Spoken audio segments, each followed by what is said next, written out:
दोस्तों 13 जनवरी 2012 शाम के तकरीबन 7 बजे इटालियन क्रूज शिप का सबसे बड़ा जहाज यूरोप के अपने एक हफ्ते के दौरे पर निकलता है। इस जहाज का नाम है कोस्टा कॉन्कॉर्डिया। ये ना सिर्फ साइज में मशहूर ज़माना टाइटैनिक से बहुत बड़ा है, बल्कि इसमें उससे 2000 ज़्यादा मुसाफिर भी सवार हैं, क्योंकि इसमें सवार हैं 4252 लोग। अगर इस जहाज़ की खुसूसियात की बात की जाए तो इसमें मौजूद हैं 4 बड़े बड़े स्विमिंग पूल्स, 5 रेस्टोरेंट, 13 अलग अलग बार्स, एक कैसीनो, एक बास्केटबॉल कोर्ट, एक बहुत बड़ा फिटनेस सेंटर जिसमें जिम है, स्वाना है, टर्किश बाथ है, यहाँ तक कि एक F1 रेसिंग सिमुलेटर भी लगाया गया है। इस जहाज़ की पहली मंजिल है इटली का शहर सवोना, जहां पहुंचने में इसको तकरीबन 1 दिन लगना था। लेकिन अभी इस जहाज़ को चले हुए 3 घंटे भी नहीं हुए थे कि अचानक मुसाफिरों को एक भयानक आवाज़ सुनाई देती है, जिसके बाद जहाज़ की सारी लाइटें बंद हो जाती हैं और जहाज़ एक तरफ टिल्ट करने लगता है। घड़ी इस वक्त रात का टाइम बता रही थी। इसका मतलब था कि बहुत से लोग अपने बिस्तरों पर सो रहे थे और कुछ डाइनिंग रूम में डिनर के लिए बैठे थे। इस आवाज़ के बाद सोए हुए लोगों की नींद खराब हो जाती है और वो बाहर निकलते हैं ये देखने के लिए कि आखिर क्या चल रहा है। डिनर टेबल पर बैठे हुए लोगों की प्लेटें गिरने लग जाती हैं और मुसाफिरों को इंटरकॉम पर बताया जाता है कि ये एक इलेक्ट्रिकल फेलियर है जिसकी वजह से लाइट्स बंद हुई है, जबकि जहाज का तो इंजन ही फेल हो गया था। लेकिन जहाज के कैप्टन ये बात पैसेंजर से छुपा रहे थे। थोड़ी देर बाद जहाज दूसरी तरफ झुकने लगता है और अब मुसाफिर भी समझ गए थे कि ये कोई इलेक्ट्रिकल फेलियर नहीं था। लोगों को लगता है कि कहीं ये टाइटैनिक जैसा हादसा तो नहीं हो रहा, क्योंकि इत्तफाकन टाइटैनिक का हादसा इससे एग्जैक्ट 100 साल पहले पेश आया था। और एक और इत्तफाक यहाँ पे ये था कि जिस वक्त ये हादसा पेश आया उस वक्त इस जहाज़ के डाइनिंग रूम में टाइटैनिक का मशहूर theme song my heart will go on बज रहा था। इसके बाद ये जहाज़ अपने राइट की तरफ आहिस्ता आहिस्ता ज़्यादा झुकने लगता है, जिसकी वजह से इसके नीचे के रूम्स में पानी भरना शुरू हो जाता है। अब लोगों को ये कंफर्म हो गया था कि ये जहाज़ डूबने वाला है, लेकिन जहाज़ के कप्तान ये बात अब भी लोगों से छुपा रहे थे। आखिर जहाज़ के कप्तान ऐसा क्यों कर रहे थे?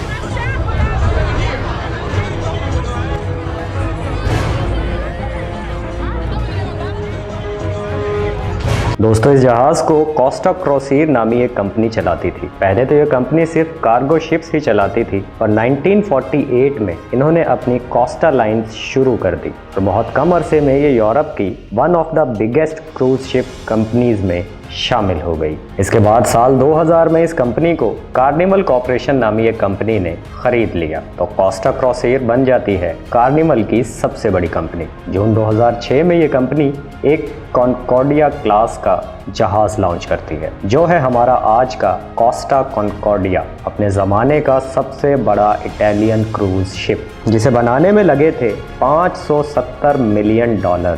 इस दिन इस जहाज़ के कप्तान थे फ्रांसिस्को शटिनो, जो एक इटालियन थे और साल 2002 से इस कंपनी के लिए काम कर रहे थे। दोस्तों, इस कैप्टन का नाम याद रखिएगा, क्योंकि हमारी आगे की कहानी इसी शख्स पर टिकी है। 7:18 पर यह जहाज़ अपनी पहली मंजिल सवोना के लिए निकलता है, लेकिन सिर्फ 2 घंटे के बाद ही ये अपने रूट से भटक जाता है। ये कोई गलती नहीं थी, बल्कि जहाज़ के कप्तान इसको एक आइलैंड के पास से लेके जाना चाहते थे, इटली का गिग्लियो आइलैंड। कप्तान ये चाहते थे कि इस आइलैंड पर रहने वाले लोग इस अजीम जहाज का रात के वक्त में नज़ारा कर सके। अगर कोई जहाज ज़मीन के इतने करीब से गुजरता है तो उसे सेल बाय या सेल पास कहा जाता है। नॉर्मली इतने बड़े जहाज ज़मीन से दूर समंदर में 7 से 8 किलोमीटर दूर चलते हैं, क्योंकि इतने बड़े जहाज़ के लिए पानी भी गहरा होना चाहिए। लेकिन इस सेल पास को करने के लिए कैप्टन इस जहाज़ को आइलैंड के 150 मीटर के करीब ला चुके थे। अब जाहिर है कि इतना करीब पानी गहरा नहीं होता और पानी के नीचे बड़े पत्थर या रीफ्स भी हो सकते हैं जिनसे जहाज़ टकरा सकता था। ऊपर से रात का वक्त था और जहाज की रफ्तार भी ज्यादा थी। बाद में इटली की ministry of infrastructure and transport ने भी कंफर्म किया कि यह जहाज रात के वक्त में किनारे से करीब एक अनसेफ फासले पर काफी तेज चल रहा था। एक सवाल यहाँ ये भी पैदा होता है कि इतने सीनियर कप्तान इतना बड़ा रिस्क क्यों ले रहे थे। तो बात यह है कि कैप्टन शेटिनो किसी वक्त में एक सीनियर कैप्टन मारियो पालोम्बो के अंडर काम किया करते थे और मारियो भी इसी गिग्लियो आइलैंड पर रहा करते थे। और जिस रात ये जहाज इस आइलैंड के इतना नजदीक आया, उस रात हमारे कैप्टन अपने उस्ताद को कॉल मिलाते हैं और उनसे कहते हैं, क्योंकि हम आपके आइलैंड से इतना करीब से गुजर रहे हैं तो हम आपके लिए सायरन बजा देंगे। वो ये करके उनको ट्रिब्यूट पेश करना चाहते थे, जिस पर मारियो बताते हैं कि वो तो आइलैंड पर मौजूद ही नहीं है, बल्कि वो किसी और शहर गए हुए थे। जिसके बाद ये कॉल खत्म हो जाती है। ये कॉल की गई थी 9:40 पर, जिसके बाद वो भयानक आवाज आती है जिसका हमने वीडियो के शुरू में जिक्र किया था। जिसका डर था वही हुआ। पानी के नीचे पत्थरों से कॉन्कॉर्डिया टकरा गया। कॉन्कॉर्डिया जहाज के हल को इस टकराव ने चीर दिया था और तकरीबन 70 मीटर लंबा घाव इस जहाज के सेंसिटिव हिस्से पर लग गया। जिस जगह पर यह टकराव हुआ वो जगह आइलैंड के किनारे से सिर्फ 100 मीटर दूर थी। रात के अंधेरे में ये जहाज कब आइलैंड के इतना करीब आ गया, हमारे कैप्टन को पता ही ना चला। जिसके बाद जहाज के निचले हिस्से में पानी भरना शुरू हो गया था। 26 साल के एंड्रिया कोरोलो, जो इस जहाज के तीसरे अफसर थे, वो अपने केबिन में सो रहे थे। जब यह हादसा हुआ तो उनकी नींद खुलती है। वो अपने केबिन से बाहर आकर देखते हैं तो पता लगता है कि हॉलवे के अंदर तो ऑलरेडी पानी भर चुका था। ये फौरन इंजन रूम की तरफ भागते हैं तो पता चलता है कि ये दरवाज़ा तो अब खुल ही नहीं सकता। वो शीशे से देखते हैं तो पता लगता है कि इंजन और जनरेटर्स पूरी तरह से पानी में डूब चुके थे। 9:52 जहाज के चीफ इंजीनियर और बाकी अफसरान इमरजेंसी डीजल इंजन को चालू करने की कोशिश करते हैं, लेकिन ये कोशिश भी नाकाम रहती है।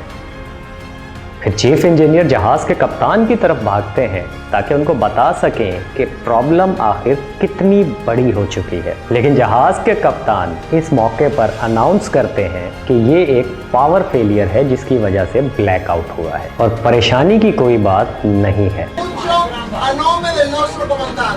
Le chiediamo gentilmente di tornare alla vostra cabina o se desiderate essere in giro con il salone. Una volta che noi abbiamo finito di sistemare il problema che abbiamo, il problema elettrico del generatore, tutto sarà calma. इस सारे time के अंदर जहाज रुका नहीं था, बल्कि वो आइलैंड से दूर जा रहा था। 10 बजे के करीब आखिर हमारे कप्तान को ये लगता है कि जहाज को वापस घुमा लेना चाहिए, क्योंकि अगर ये जहाज बीच समंदर में डूबा तो प्रॉब्लम्स ज्यादा हो सकती हैं। इसलिए आइलैंड के करीब रहना अक्लमंदी है। जहाज एक यू टर्न लेता है, लेकिन सीधा होने के बजाय अब दूसरी तरफ झुकने लगता है। पहले लेफ्ट साइड की तरफ झुक रहा था, अब राइट की तरफ झुकने लग जाता है। इस जहाज के क्राइसिस कोऑर्डिनेटर रॉबर्टो फेरेरिनी जहाज के कैप्टन को 2 दफा कॉल करते हैं, 10:05 और 10:07 पर। पहली पर तो नहीं, लेकिन दूसरी कॉल पर कैप्टन ये बात मान लेते हैं कि जहाज में मेजर प्रॉब्लम आ चुकी है। लेकिन अगर ये बात कैप्टन पहले मान लेते तो बेहतर रहता, क्योंकि सच्चाई से मुंह मोड़ लेना बहुत खतरनाक साबित हो सकता है, जो आप देखेंगे कहानी में आगे चलकर। और यही चीज हमारी अपनी जिंदगियों पर भी एप्लीकेबल है। आज के दौर में बढ़ती हुई AI टेक्नोलॉजी बहुत से लोगों के लिए उनकी नौकरी पर एक खतरा बन चुकी है। रिसर्च से साबित है कि ChatGPT जैसी टेक्नोलॉजीज अलार्म बजा रही हैं उन लोगों के लिए जो अपने आप को बदलना नहीं चाहते हैं। ऐसी खबरों के बाद या तो अब आप सच्चाई से मुंह मोड़ लें और या एक्सेप्ट करें, क्योंकि आने वाले वक्तों में जो लोग इन टेक्नोलॉजीज का इस्तेमाल नहीं जानते होंगे या वो अपने बिजनेसेस या नौकरियों में इनका इस्तेमाल नहीं करेंगे, वो पीछे रह जाएंगे। हम खुद भी इन टेक्नोलॉजीज का इस्तेमाल करते हैं और इनकी वजह से हमने अपने कामों में एक बूस्ट देखा है। अगर आप भी इन टूल्स और टेक्नोलॉजीज के बारे में जानना चाहते हैं तो हमारी ये वीडियो जरूर देखें। इसका लिंक हम डिस्क्रिप्शन में डाल देंगे। अब अपनी वीडियो की तरफ वापस आए तो कैप्टन शेटिनो अपनी गलती तो मान जाते हैं, लेकिन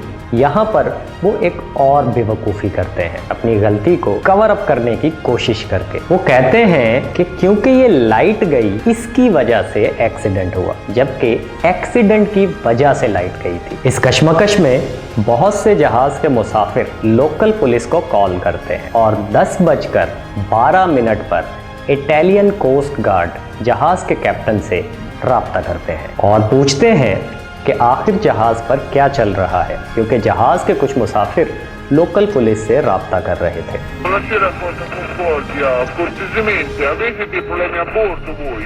कैप्टन कोस्ट गार्ड से कहते हैं कि एक सिंपल ब्लैकआउट है, आप परेशान ना हो, यहाँ सब कंट्रोल में है।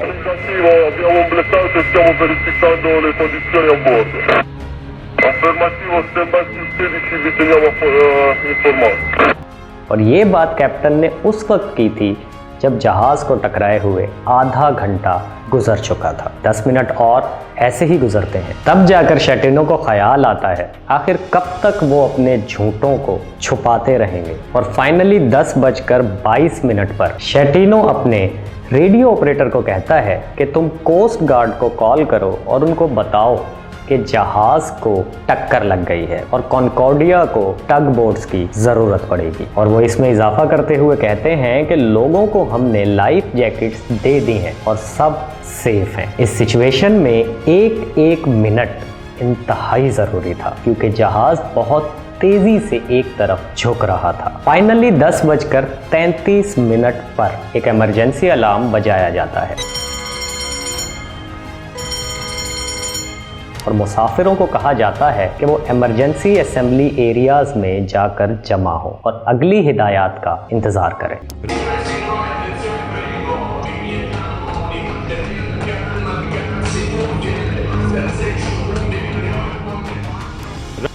10:48 पर जहाज अब 30 डिग्री से टिल्ट कर चुका है। जहाज को टकराए हुए 1 घंटे से ज्यादा गुजर चुका था और आखिरकार 10:54 पर कैप्टन शेटिनो ऑर्डर देते हैं कि जहाज को अबेंडन किया जाए।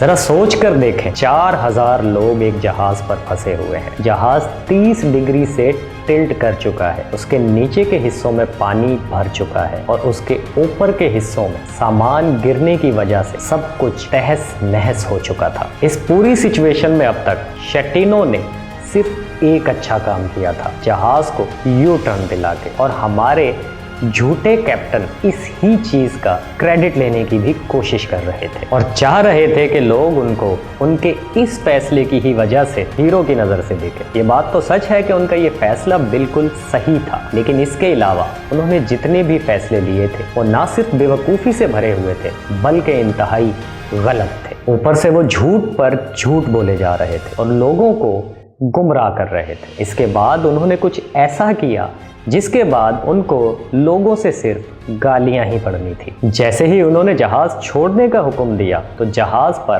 खलबली मच गई।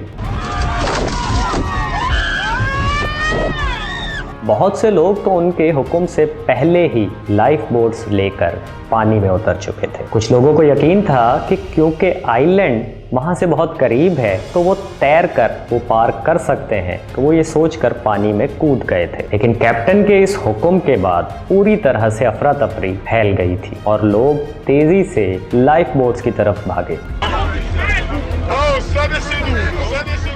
एक दूसरे को धक्का मुक्की करने लगे लाइफ बोट्स में पहले बैठने के लिए। यहाँ एक अच्छी चीज ये हुई कि कैप्टन के बिहेवियर की वजह से जहाज के काफी क्रू मेंबर कैप्टन के पहले ही मुखालिफ हो गए थे और कैप्टन के हुक्म आने से 10-15 मिनट पहले ही वो लोगों को उनके चैम्बर से निकालकर लाइफ बोट्स में बिठाना शुरू हो गए थे। A steward came over to us because the key card wasn't working and told us, take your coat, take your life jacket. रात के अंधेरे में जहाज अपने राइट की तरफ धीरे धीरे टिल्ट होता जा रहा था। पहले 30, फिर 40 और अब 50 डिग्री तक टिल्ट कर चुका था। इस वक्त जिनके केबिन राइट की तरफ थे उनका और पानी का लेवल सेम हो गया था, जिसकी वजह से वो बहुत आसानी से पानी में कूदकर आइलैंड की तरफ चले गए। लेकिन मुसीबत उन लोगों के लिए थी जिनके केबिन लेफ्ट की तरफ थे। अब मुसीबत ये थी कि इतने टेढ़े जहाज पर वो कैसे बाहर की तरफ निकले और कैसे रास्ता तलाश करें। इस सब के बीच में उस जहाज पर एक फीमेल क्रू मेंबर भी मौजूद थी, करनाथा रमेशाना, जो कॉन्कॉर्डिया की 11 मेंबर सिक्योरिटी स्टाफ की इकलौती औरत थी, जो बाद में बताती हैं कि कैसे लैंग्वेज बैरियर्स उभर कर सामने आने लगे। ज्यादातर मुसाफिर जो क्रूज शिप पर बैठे थे वो इटालियन ही थे, मगर क्रू के बहुत सारे मेंबर्स इटालियन जुबान नहीं जानते थे। ऊपर से मसला ये था कि ज्यादातर क्रू मेंबर्स ऐसी इमरजेंसी सिचुएशंस के लिए ट्रेंड ही नहीं थे, वो सिर्फ सर्विस स्टाफ थे। इस सब के बावजूद कुछ क्रू मेंबर्स ने यहाँ हीरोज का काम किया। करनाथा ने खुद एक ब्लाइंड औरत को लाइफ बोट में बिठाया और बाकी 2 बंदों ने व्हील चेयर पर बैठे मुसाफिरों को अपने कंधों पर बिठाकर लाइफ बोट्स में बिठाया। इस वक्त जहाज पर एक और क्रू मेंबर भी मौजूद थे जिनका नाम था रसेल रोबेलो, जो कि एक वेटर के तौर पर काम कर रहे थे। कैप्टन के ऑर्डर आने के पहले ही वो मुसाफिरों की मदद कर रहे थे लाइफ बोट्स में बैठने में। वो आखिरी दम तक लोगों की मदद करते रहे, मगर बदकिस्मती से रसल उन लोगों में से थे जो खुद की जान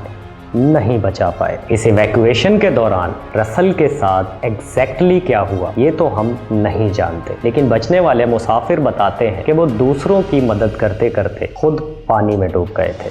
Indian waiter Russell Robello is said to have died after giving up his own life jacket to save one passenger and helping others into lifeboats. दूसरी तरफ कैप्टन शेटिनो जैसे लोग भी थे जो बहुत जल्द ही जहाज छोड़कर आइलैंड की तरफ भाग गए थे। Italian cruise ship captain who apparently ran for a lifeboat and got off the wreck while his crew and passengers were still on board fighting for their lives. जी हाँ, आपने बिल्कुल सही सुना, हमारे कैप्टन जहाज छोड़कर भाग गए थे। ये वही कैप्टन थे जिन्होंने पहले तो झूठ बोलकर कवर अप किया, 1 घंटे से ज्यादा लगा दिया मुसाफिरों को सच बताने में, और जैसे ही उन्होंने अबेंडन का ऑर्डर किया तो वो खुद 11:19 पर आइलैंड की तरफ भाग गए। वो भागने वाले पहले क्रू मेंबर थे।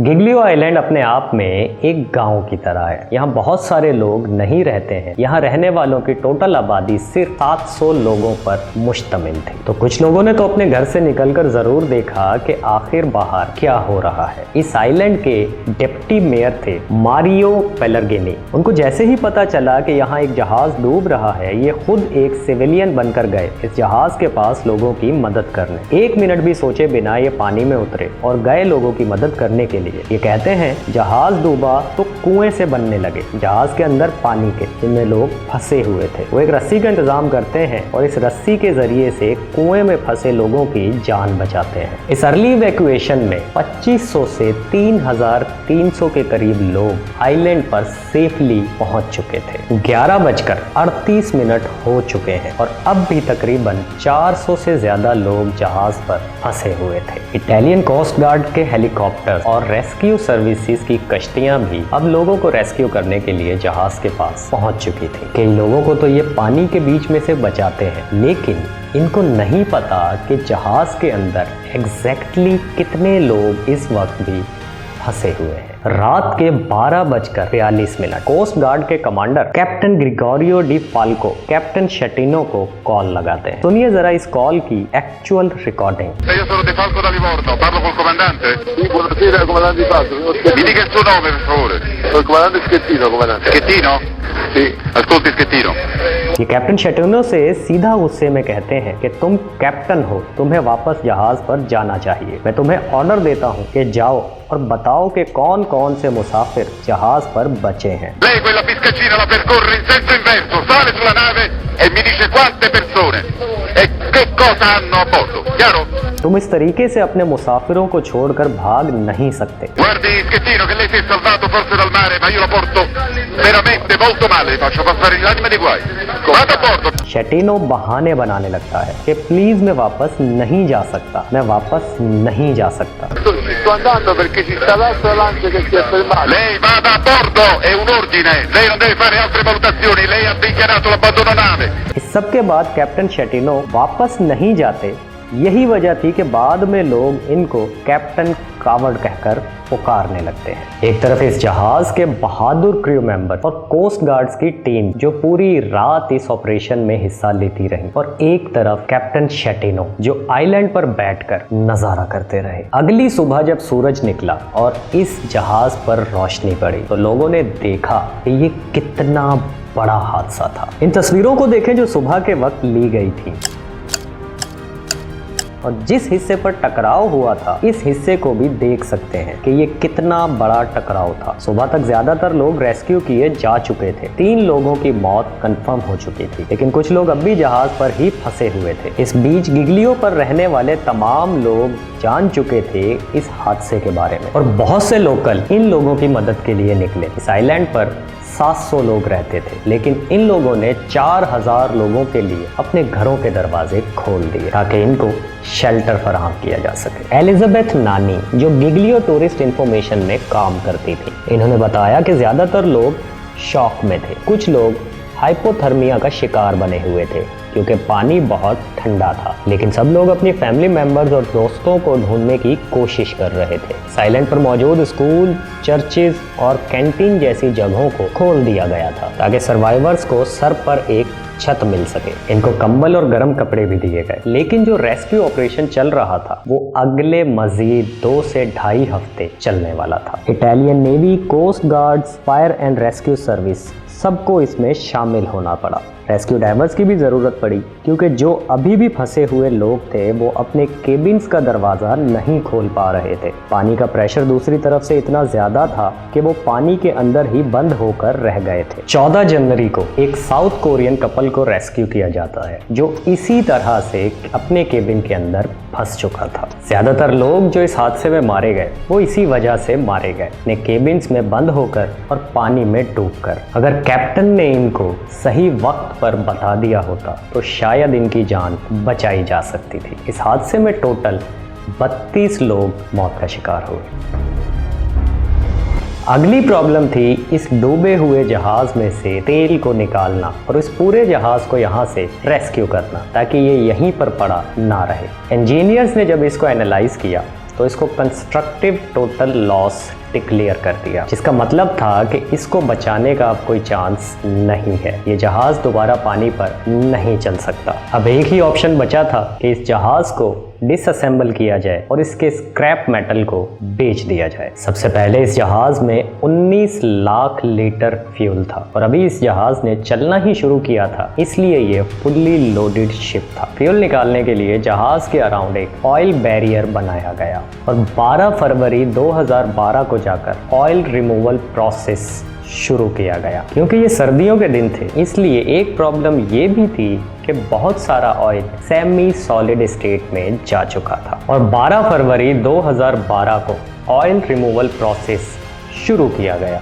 क्योंकि ये सर्दियों के दिन थे इसलिए एक और प्रॉब्लम ये थी कि बहुत सारा तेल सेमी सॉलिड स्टेट में जा चुका था, तो इसे रीहीट करने की भी ज़रूरत पड़ी जहाज से निकालने के लिए। हीट के बाद एक दूसरे टैंकर शिप को इस्तेमाल किया गया और पंप के ज़रिए इसका तेल को इधर से उधर ट्रांसफ़र किया गया और ये काम करने में 1 महीने से ज़्यादा का अर्सा लगा था क्योंकि 24 मार्च तक ये काम चलता रहा था। अब अगली चीज़ थी इस पूरे शिप को खड़ा करके यहाँ से लेकर जाना। ये अपने आप में एक इंजीनियरिंग प्रोजेक्ट था। एक स्टील स्ट्रक्चर बनाया गया पानी के अंदर जहाँ पर इस जहाज़ को सीधा किया जा सके। इस पर काम शुरू हुआ 1 साल बाद अप्रैल 2013 में। इसके बाद जहाज़ के ऊपर वाली साइड पर बड़े बड़े बॉक्सेस लगाए गए। इन बॉक्सेस में पानी भरा गया जिसके वजन को इस्तेमाल किया जा सके और फिर रस्सियों और केबल का इस्तेमाल करके इन बॉक्सेस को खींचा गया ताकि इनको वेट्स की तरह इस्तेमाल किया जा सके। इन वाटर टाइट बॉक्सेस को काइसॉन्स कहते हैं। कॉन्कॉर्डिया को सीधा करने का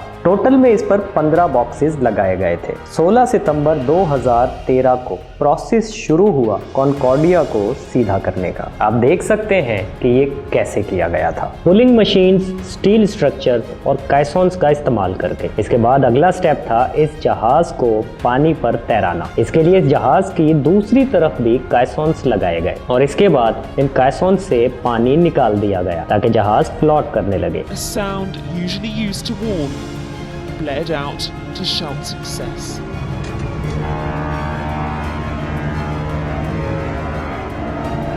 इस पूरे प्रोसेस में 500 डाइवर्स टेक्नीशियंस, इंजीनियर और बायोलॉजिस्ट इन्वॉल्व थे। 19 महीने बीत गए थे इस एक्सीडेंट को हुए और अब तक इस जहाज को सिर्फ रेस्क्यू करने के ऊपर कंपनी को $799 मिलियन खर्चा आ चुका था। इस जहाज को पोर्ट पर लेकर जाने के लिए एक दूसरे जहाज का इस्तेमाल किया जाता है जो इसको टो करके पोर्ट तक लेकर जाएगा। ये किया जाता है जुलाई 2014 में। और अब तक इस रेस्क्यू ऑपरेशन की कॉस्ट $1.2 बिलियन हो चुकी थी। लेकिन अभी तो और बहुत सा खर्चा उठाना था इस कंपनी ने, क्योंकि इसका स्क्रैप निकालने के लिए भी लेबर्स और वर्कर्स की ज़रूरत पड़नी थी। 350 लोग लगे इस काम को करने के लिए और फाइनली जुलाई 2017 में जाकर ये प्रोसेस कंप्लीट हुआ। लेकिन अब बारी थी लीगल केसेस की और फाइनली इस कंपनी ने एक सर्वाइविंग पैसेंजर को उसका टिकट तो वापस दिया ही, पर साथ में दिए 11,000 यूरोस इस एक्सीडेंट की कंपनसेशन के तौर पे। इसके अलावा जिन लोगों की जान गई थी इस हादसे में, उन लोगों को एक अनडिस्क्लोज्ड अमाउंट कंपनसेशन के तौर पे दी गई थी। और जो टोटल कॉस्ट इस कंपनी को इस डिजास्टर की आई वो थी $2 बिलियन।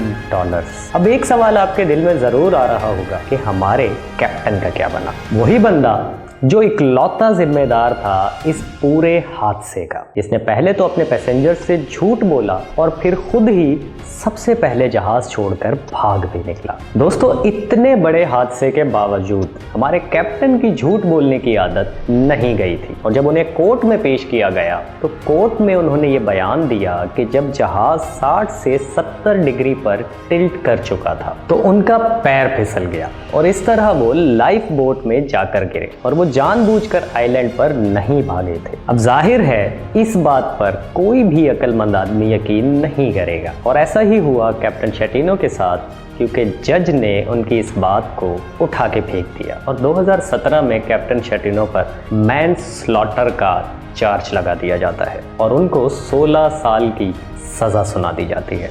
आगे चलकर इस कैप्टन शेटिनो के बारे में और भी अनोखी बातें सुनने में आती हैं। मारियो पालोम्बो, जिनका जिक्र हमने वीडियो के शुरू में भी किया था, जो इनके सीनियर कैप्टन भी रहे थे और 2003 में शेटिनो ने मारियो के अंडर काम किया था। उन्होंने बताया कि शेटिनो हमेशा से ही एक झूठे इंसान रहे थे। बहुत सारे केसेस में वो अपनी गलती एडमिट करने के बजाय झूठ बोलकर बचना ही प्रेफर करते थे। दोस्तों, उस रात चांस की बात थी कि कॉन्कॉर्डिया में कैप्टन शेटिनो के अलावा एक और जहाज के कैप्टन भी मौजूद थे, रॉबर्टो बॉसियो। ये कोस्टा सेरीना नामी जहाज के कप्तान थे, लेकिन उस रात इसी जहाज पर ट्रैवल कर रहे थे। लेकिन उस रात ये कैप्टन शेटिनो की तरह जहाज छोड़कर भागे नहीं थे और ये आखिर दम तक लोगों की मदद करते रहे। कैप्टन शेटिनो के इवैक्यूएशन के ऑर्डर से पहले ही ये लोगों को रेस्क्यू करना शुरू कर चुके थे और बाद में उनका ये कहना था, only a disgraceful man would have left all those passengers on board. It was the most horrible experience of my life, a tragedy, a heart attack that I will carry with me forever. वो कहते हैं कि ये मेरी ज़िंदगी का सबसे बुरा एक्सपीरियंस था, एक ट्रेजेडी थी जो हमेशा मेरे साथ रहेगी। मुझे हीरो मत बुलाओ, मैंने सिर्फ अपनी ड्यूटी की थी, वही ड्यूटी जो एक कैप्टन की होती है और असल में एक इंसान की भी यही ड्यूटी होनी चाहिए। कैप्टन शेटिनो के अलावा 5 और लोगों को भी अरेस्ट किया गया था, स्पेशली जो हाई रैंक ऑफिसर्स थे उस रात इस जहाज में। लेकिन उन सबको सिर्फ 2-2 साल की सज़ा सुनाई गई, क्योंकि यहाँ पे सबसे बड़ी गलती खुद कैप्टन शेटिनो की थी। आज इस हादसे के तकरीबन 12 साल बाद शेटिनो अपनी सज़ा जेल में काट रहे हैं। दोस्तों, इस कहानी से हमें ये सबक मिलता है कि कभी भी अपने फैसलों का इख्तियार या अपनी हुकूमत किसी ऐसे शख्स के हाथ में ना दें जो अपनी गलतियों को एडमिट करने के बजाय उनको कवर अप करने की कोशिश करता हो, क्योंकि ऐसे लोग कैप्टन शेटिनो की तरह वाकई बहुत ख़तरनाक साबित हो सकते हैं। उम्मीद है आपको आज की वीडियो पसंद आई होगी। मिलेंगे दोबारा फिर एक नई वीडियो के साथ, किसी अच्छे से टॉपिक के साथ। अल्लाह हाफिज़।